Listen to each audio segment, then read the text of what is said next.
Good morning, students. How are you? I think you are fine. Today we start a new chapter that is pair of linear equation in two variable. Our third chapter. Pair mean दो का pair दो का होगा, दो equations होंगी. Linear मतलब last time हमने quadratic पढ़ा था in two power in 2 degree. Now it is in 1 degree. Linear equations आ इक्वल टू का साइन है. इन टू वेरिएबल्स, दो वेरिएबल होंगे बच्चों, एक एक्स एक वाई या ए या बी, कोई भी दो वेरिएबल हो सकते हैं. एस और टी कोई भी दो वेरिएबल हो सकते हैं. लास्ट ईयर भी हमने ऐसा एक चैप्टर पढ़ा था. Last year we read a chapter what is linear equation in two variable. Last year in 9th class we read a fourth chapter that is linear equation in two variable. In that chapter we make these type of equations. 2x plus 3y is equal to 4, like this. We make this type of equation. After that we make a table. After that then we make a graph of linear equation. In that chapter, in that class you read only single equation. सिर्फ एक equation की बात करते थे. इस बार हमारे पास equations in every question we have two equation like this. इस टाइप की हमारे पास दो इक्वेशन होंगी. तो मैं आपको बता दूं कि ये दो इक्वेशन देने का मतलब क्या है. Why we have two equation this year. मान लीजिए बच्चों आप सभी को पता है कोऑर्डिनेट सिस्टम के बारे में. This is Y axis and this is X axis. ये आपका कोऑर्डिनेट सिस्टम है. Let us assume the graph of first line. मान लीजिए हमारे पास कोई भी एक लाइन लिख लेते हैं, इक्वेशन लिख लेते हैं. यहाँ जैसे इक्वेशन दी हुई मिलेगी, उसका ग्राफ बनाया, हम लास्ट ईयर भी बनाया था. तो उसका ग्राफ ये बनता है मान लीजिए. ओके. एंड सेकंड इक्वेशन, एक इक्वेशन और है हमारे पास इस तरह की है, और उसका ग्राफ बनता है इस तरह का. ओके. तो या तो कंडीशन इस तरह की होगी बच्चों की, ग्राफ इस तरह बनेगा कि वह दोनों इक्वेशंस का ग्राफ एक पॉइंट पे कट करेगा बच्चों. मीन दोनों जो लाइंस है आपके पास, इन दोनों का ग्राफ कहाँ कट करेगा, एक पॉइंट पर इंटरसेक्ट करेगा. इसको बोलते हैं बच्चों हम यूनिक सॉल्यूशन. यूनिक सॉल्यूशन मतलब ये हुआ जो आपके पास कोई भी, मान लीजिए ये दो इक्वेशन है, 2x plus 3y is equal to 5, x plus y is equal to 6, like this. ये अगर हम इन दोनों से हम यहाँ कहें कि ऐसी कौन सी वैल्यू है, what value of x and y satisfy both equation. मतलब x की ऐसी कौन सी वैल्यू है और y की ऐसी कौन सी वैल्यू है जो इन दोनों इक्वेशन में सेटिस्फाई हो जाती है. जैसे x2 ले लें हम, y4 ले लें, तो इसमें सेटिस्फाई तो हो गई है, लेकिन इसमें शायद सेटिस्फाई ये इक्वेशन x की वैल्यू 2 और y की वैल्यू 4 सेटिस्फाई नहीं होगी. तो एक यूनिक वैल्यू कौन सी होगी जो इसको सेटिस्फाई करेगी. ये जो पॉइंट आएगा ना बच्चों ग्राफ से, ये इसको सेटिस्फाई करेगी बच्चों. या तो पॉसिबिलिटी इस तरह की बनेगी. अगर ग्राफ इस तरह का नहीं बनता है बच्चों तो क्या होगा देखिएगा बच्चों. तो फिर बनेगा, मान लीजिए एक लाइन का ग्राफ ये है और दूसरी का बिल्कुल ऐसे बनेगा बच्चों, यानी बिल्कुल पैरेलल. फर्स्ट कंडीशन को हम क्या कह रहे थे, इंटरसेक्टिंग. क्या कह रहे थे, इंटरसेक्टिंग या यूनिक सॉल्यूशन बोल रहे थे. In second time we have parallel lines. हमारे पास इक्वेशन लाइन कैसी बनेगी, पैरेलल, बिल्कुल पैरेलल आपस में. जैसे आपकी नोटबुक की लाइन होती है या रेलवे ट्रैक होता है, बिल्कुल ऐसे आपस में इंटरसेक्ट नहीं करेंगे वो कहीं भी. गैप क्या रहेगा, सेम. इसको बोलते हैं बच्चों हम पैरेलल लाइंस, या फिर इसको बोलते हैं हम नो सॉल्यूशन. मतलब अगर ये आपस में कहीं काटेंगे ही नहीं तो इसका सॉल्यूशन नहीं आएगा. Like this. अगर हम ये इक्वेशन ले लें आपके पास ऐसे 2x plus 2y is equal to 7, और ये कहें कि यहाँ से सोल्व करके x y की कौन सी वैल्यू जो सेटिस्फाई करेगी, यानी यहाँ पर ऐसी कोई भी वैल्यू नहीं होगी बच्चों जो इसको सेटिस्फाई कर पाएगी इस इक्वेशंस कंडीशन के. और थर्ड हमारे पास क्या होगी बच्चों, थर्ड होगी हमारे पास कंडीशन ऐसी. मान लीजिए एक लाइन का ग्राफ ये बन रहा है और दूसरी का ग्राफ बिल्कुल इसके ऊपर, यानी एक लाइन और दूसरी लाइन क्या है, कोइंसाइड है, मतलब एक दूसरे के ऊपर लाई कर रही है, एक दूसरी का ग्राफ है ऊपर. लाइक मान लीजिए ये क्वेश्चन ऐसा ले लेते हैं हम, ये मान ले लेते हैं. अगर इन दोनों का हम ग्राफ बनाए तो दोनों का ग्राफ एक दूसरे के ऊपर बनेगा बच्चों. इसको क्या बोलते हैं हम बच्चों, इसको बोलते हैं मैनी सॉल्यूशन. क्या बोलते हैं, मैनी सॉल्यूशन, या कोइंसाइड भी बोल देते हैं, कोइंसाइड भी बोल देते हैं बच्चों. ठीक है. तो ये आपका इस चैप्टर में हम पढ़ने वाले हैं बच्चों. इस चैप्टर में और क्या चीजें आएंगी बच्चों, इस चैप्टर में इस टाइप की दो इक्वेशन आएंगी. एक तो ग्राफिकली सोल्व करेंगे हम इसको first. In second exercise, in first exercise this is the revision of 9th class. 9th class की रिवीजन है। कुछ स्टेटमेंट दे रखी हैं, कुछ एजिस के क्वेश्चन है, कुछ कॉस्ट प्राइस के क्वेश्चन है, उनसे हम पढ़ करके क्या करेंगे बच्चों, इक्वेशंस बनानी है, जैसे हमने 9th क्लास में 4th या 3rd एक्सरसाइज में बनाई थी बच्चों, 3rd exercise I think. Okay, सिर्फ इक्वेशन बनानी। This is the introduction of this chapter in first exercise. In second exercise we discuss about the graph of these two equations. इस तरह की दो इक्वेशन होंगी, ग्राफ बनाने आपको बता दिया मैंने, ग्राफ 3 टाइप के ग्राफ बनेंगे, वो एक्सरसाइज हम करेंगे डिस्कस। अभी मैं इंट्रोडक्शन ही दे रहा हूँ इस चैप्टर का। उसके बाद हमारे पास इन सेकंड एक्सरसाइज क्या आया बच्चों, ग्राफिकल मेथड आया, ग्राफिकल मेथड सोल्व करने का। यानी ये जो पॉइंट, अगर ये इस तरह से पॉइंट आता है तो ये जो पॉइंट होगा बच्चों, यहाँ से हम कितनी y की वैल्यू कितनी x की वैल्यू फाइंड आउट कर लेंगे तो ये वैल्यू आ जाएगी हमारी। करवाएंगे आपको, ग्राफिकल मेथड आएगा। सेकंड सब्स्टिट्यूशन मेथड आएगा बच्चों सेकंड, यानी एक सब्स्टिट्यूशन मेथड होता है, 3rd एक्सरसाइज में हम उसको रीड करेंगे। In fourth exercise in 3rd method that is eliminating method बच्चों, क्या आएगा, एलिमिनेटिंग मेथड।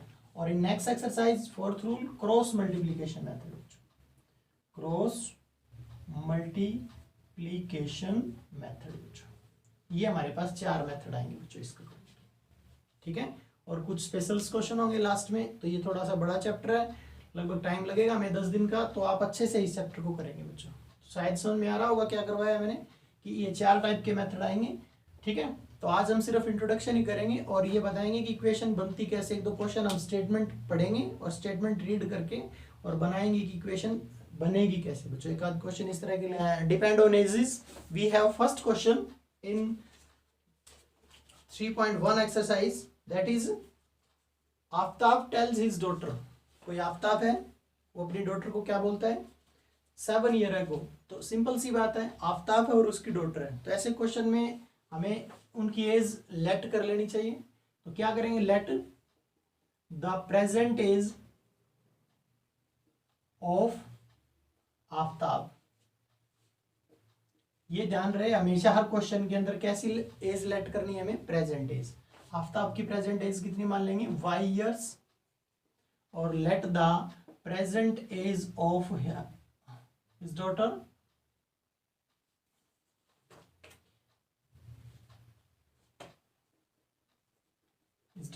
y ईयर्स बच्चों। ओके, ये हम उसकी प्रेजेंट एज मान लेंगे उसकी बेटे की, क्योंकि 2 वेरिएबल है, इस बार हमें दोनों अलग अलग वेरिएबल मानने, एक और x और एक y, यही है इस चैप्टर के अंदर। ओके, तो पहले क्या कहता है वो, according to first condition, according to first condition, या तो आप वो कंडीशन यहाँ लिख दीजिए, पूरी कंडीशन क्या है, या आप अकॉर्डिंग टू फर्स्ट कंडीशन लिख दो अगर वी हैव टाइम, अगर हमारे पास टाइम थोड़ा कम है तो। क्या है first condition, 7 year ago mean 7 साल पहले, I was 7 time as old as you, mean 7 साल पहले की बात कर रहे हैं, ये प्रेजेंट है तो 7 साल पहले की बात कर रहे हैं, तो 7 ईयर एगो, 7 years ago the age of Aftab, Aftab की एज क्या हो जाएगी, आज आफ्ताब अगर x ईयर का है तो 7 साल पहले कितने का हो जाएगा। आप इस तरह कर लिया करो बच्चों, मान लीजिए आज आफ्ताब 30 ईयर का है तो 7 साल पहले क्या हो जाएगा वो 23 का, क्या किया आपने माइनस, तो इसमें से भी क्या कर दीजिए माइनस। यहाँ बच्चे कंफ्यूज रहते हैं कि क्या करें, प्लस करें माइनस करें, कहीं 7 में से माइनस x करेंगे, इस एज में से 7 माइनस कर देंगे, 7 साल पहले की बात कर रहे हैं, और पीछे ईयर्स लिख देंगे, ठीक है। और 7 year ago the age of his daughter, उसकी डॉटर की एज क्या हो जाएगी, अगर वो आज y की है तो 7 साल पहले हो जाएगी वो y माइनस 7 की। तो अब क्या कह क्या रहा है आपको, ये किसकी एज है, आफ्ताब की, ये किसकी एज है, उसके डॉटर की।